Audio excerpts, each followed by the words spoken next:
Alright, well, I was not expecting Canada to get thrashed by the Netherlands 4-0 and then follow it up with a 0-0 draw in Bordeaux against France. It was quite the performance. Let's talk about it.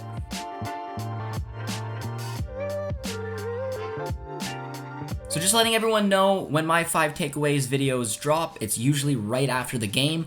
The reason this one was delayed, I mean, it's a good reason. I got married over the weekend. Producer T was the best man. I married my best friend, so I just took a little bit of time to dissect the game a different kind of way, so just wanted to let you guys know that. Now let's begin with takeaway number 1, and that is Jesse Marsch and the way that he was able to get his side to bounce back. Marsch had a fantastic half, or at least a relatively strong half against the Netherlands that completely fell apart, and a lot of people were questioning, including myself, how was he able to make some tweaks and make it so his team didn't look like they completely fell off a cliff going into the second half. This was the answer. Not only did Canada, like I said, pick up a 0-0 result against France, they did so with authority. This was an even match. Yes, France had some flurries at the beginning and some good chances, but the possession was relatively even. I think the overall shots, not shots on target, was like 13-7. Liam Miller hit the crossbar. The team played so differently and were able to pretty much figure out how to bring in what Jesse Marsch wanted to do and do it over the entirety of a match. And that is exactly what we saw. A 0-0 result like this is exactly what this team needs going into Copa America, because this is a confidence booster. Getting thrashed 4-0 against the Netherlands and then taking on Argentina is not the taste you want to have in your mouth, but picking up this result and seeing a lot of really good things is exactly what you want to keep this team happy and firing. Takeaway number 2 is Maxime Crépeau is our starter. It's an easy takeaway, but Crépeau was absolutely phenomenal in this match. I thought Dane St. Clair showed a lot of promise in that first match, and there's a lot of debate in the comment section of the last 5 takeaways of how many goals he was actually at fault for, his positioning, he made some good saves. Regardless though, this is a statement from Crépeau, and I said after that first half against the Netherlands, I thought that Crépeau was in trouble. I thought Dane St. Clair did a lot, but then obviously 4 goals in the second half changes the way that you were thinking. Crépeau comes into here, picks up a clean sheet, several strong save, and like I said, we know that he's a good shot stopper. We know he's good with his feet. Those are just benefits to an already impressive performance. I think maybe now I'm starting to think that maybe Jesse Marsch just wanted to let Dane St. Clair play the first match against the Netherlands, knowing that a tougher opponent in France would feature Crépeau. I don't know.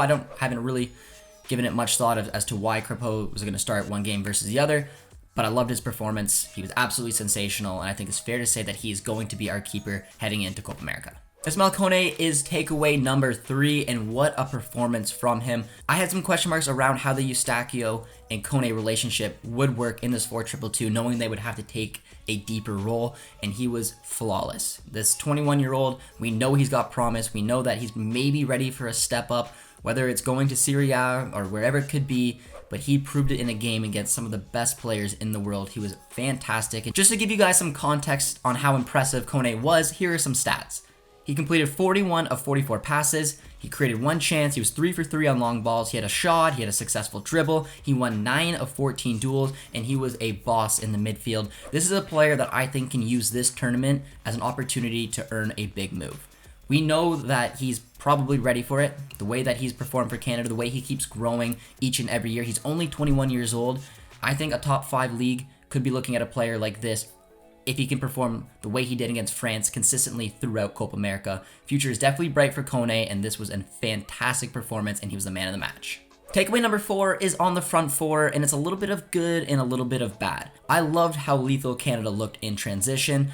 I thought every time that our fast and athletic players were running at this France back line, they were causing problems. I thought Liam Miller, special shout out to him. He looks like a player that could really blossom under Jesse Marsch, and similar to Kone, a player that could use Copa America as an opportunity to get a big move. He already impressed in the championship, and if he can do it on a massive stage like the Copa America, this is an opportunity for him. And I just love how straightforward he is. He's not afraid to run at defenders. He's not afraid to take a shot, and he almost scored an absolute worldie.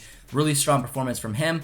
The little bit of the negative is that the finishing up front has been a little lackluster these past 2 matches. I mean, we did not score against the Netherlands, we did not score against France, and Kyle Larin, Jonathan David, there's some question marks there, and I'm curious to see if maybe Jesse Marsch will look at an opportunity to, and we saw Osorio come into the match, but maybe it'll be an Ugbo to maybe switch up that front 2, because clearly in these 2 matches against 2 big dogs, the David and Larin partnership isn't really doing it. For takeaway number 5, we're circling back to Jesse Marsch because he took a lot of heat in that first match against the Netherlands, the way that he played his high line, the way he got picked apart against the Netherlands in the second half. But what I love about him, and if you've listened to him talk before, is that he truly believes in what he wants to do, and we could tell that from the starting 11. The starting 11 didn't change at all except for the keeper, which, again, if you want to test out the two keepers, it made sense, and that was already pre-planned, as we were told. But he stuck with what he thinks is going to be his best 11. That means Davies at left back. That means Bombito, Cornelius building that center back duo, and they both had a sensational match as well. It's trusting Alistair Johnson, who had a really difficult match against the Netherlands, to bounce back. Still the same front four. Again, Kyle Larin and David are a little bit of nerves, but he trusts the process, he trusts what he wants to do, and he picked up a statement performance. When we look back and take a look at what Jesse Marsch originally did with this Canadian team, the first thing I think we're going to think of is, remember that 0-0 against France. That was something that could potentially kickstart what this Canadian men's national team could hopefully become. And the exciting thing is this is match number 2. We had a really solid first half against the Netherlands that fell apart. He adjusted.